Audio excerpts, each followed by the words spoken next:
curiosidades em torno do Tríduo Pascal e da Vigília.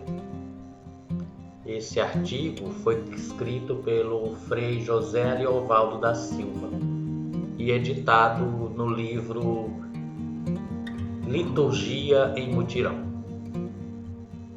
Bem nos inícios do cristianismo, o domingo era o grande dia da Páscoa.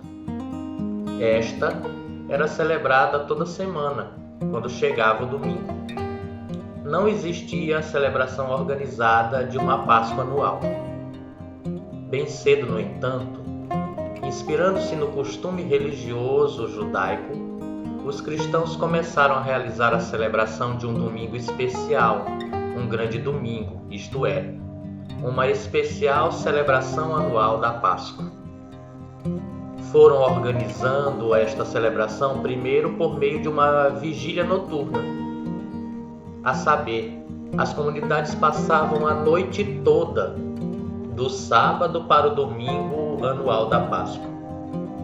Nessa reunião, à luz do mistério pascal, primeiro liam os textos bíblicos relativos à história da salvação. Os textos da criação, do Êxodo, da vida de Abraão, os livros dos profetas e etc. Entremeando-os com cantos de salmos e hinos bíblicos. Depois vinha a celebração da ceia pascal. Portanto, dois eram inicialmente os componentes essenciais dessa vigília pascal: a palavra, as leituras da palavra de Deus e a celebração da ceia, a celebração da Páscoa por excelência, a Eucaristia. Mas logo depois, um outro componente, lá por volta do século II e III, a celebração do batismo foi inserida após as leituras, antecipada com a bênção da água. Como se vê, na altura do século III, nessa vigília, as comunidades cristãs celebravam a Páscoa de Jesus, primeiro, por meio da palavra proclamada e ouvida, em seguida, por meio da ação ritual e profundamente pascal de batizar. E, enfim, vinha a celebração pascal propriamente dita, que é a Eucaristia, de todos os membros da comunidade, incluindo os neobatizados. Toda esta vigília era preparada por um jejum durante 3 dias, um tríduo. Quem fazia jejum? Os que se preparavam para o batismo, bem como os cristãos já batizados. Esse jejum começava na quinta à noite. Mas à medida que o tempo foi passando, durante este jejum de 3 dias, os cristãos tendem a valorizar sempre mais os acontecimentos históricos dos últimos dias da vida terrena de Jesus, narrados pelo Evangelho, tais como a última ceia, o lava-pés, a traição de Judas, a condenação, o sofrimento, a cruz, a morte.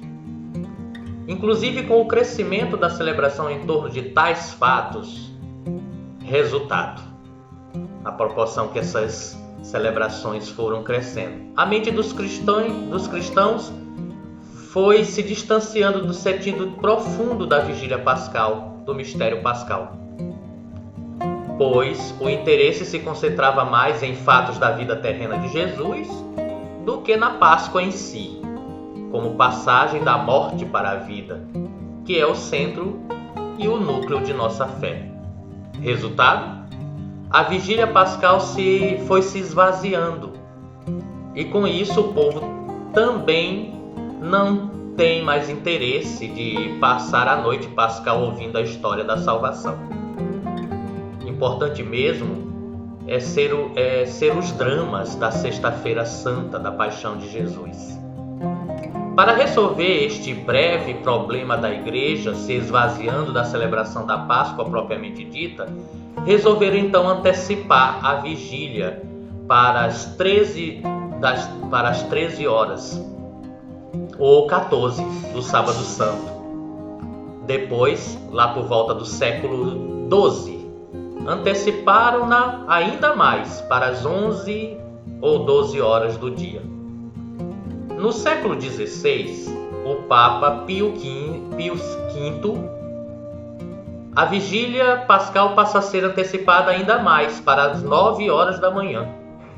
E tudo isso com terríveis incongruências, pois em plena luz do dia do Sábado Santo, 9 da matina, o diácono canta diante do círio aceso: ó noite santa, iluminada pela luz da ressurreição. E mais, celebrando absurdamente a vigília pascal em plena luz do dia, 9 horas da matina. No Sábado Santo, que é o dia do silêncio e dia da sepultura, o dia de Jesus na mansão dos mortos, fazendo uma visita de esperança de ressurreição de todos os falecidos. De repente, a igreja irrompe com o solene canto do Aleluia. Por isso, erroneamente passaram a chamar Sábado Santo ou Sábado de Aleluia. Em 1951, o Papa Pio XII mandou celebrar a vigília pascal de novo como era nas origens, a saber, na noite do Sábado Santo, para o domingo da Páscoa. A reforma do Concílio Ecumênico Vaticano II confirmou. Com isso, se resgatou o valor e o sentido supremo da Páscoa da Ressurreição. Mas tem gente que ainda continua chamando equivocadamente o Sábado Santo de Sábado de Aleluia. Essas são algumas das curiosidades em torno da trajetória histórica sobre o Tríduo Pascal. Cabe também aqui sempre nos questionarmos para saber como é que nós atualmente estamos vivendo o Tríduo Pascal, o Sábado Santo. Como em sua comunidade é celebrado o Tríduo Pascal? Como e com que sentido sua comunidade é celebrada a Vigília Pascal?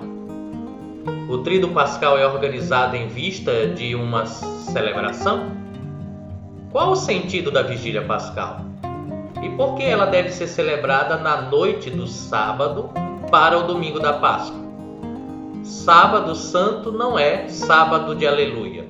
Você sabe por quê? Essas e outras perguntas, no próprio texto você já vai encontrar as respostas. Esse é o canal Ação Litúrgica, Praxis Espiritual, com Carlos Magno Ericeira. Fique na paz, fique com Deus.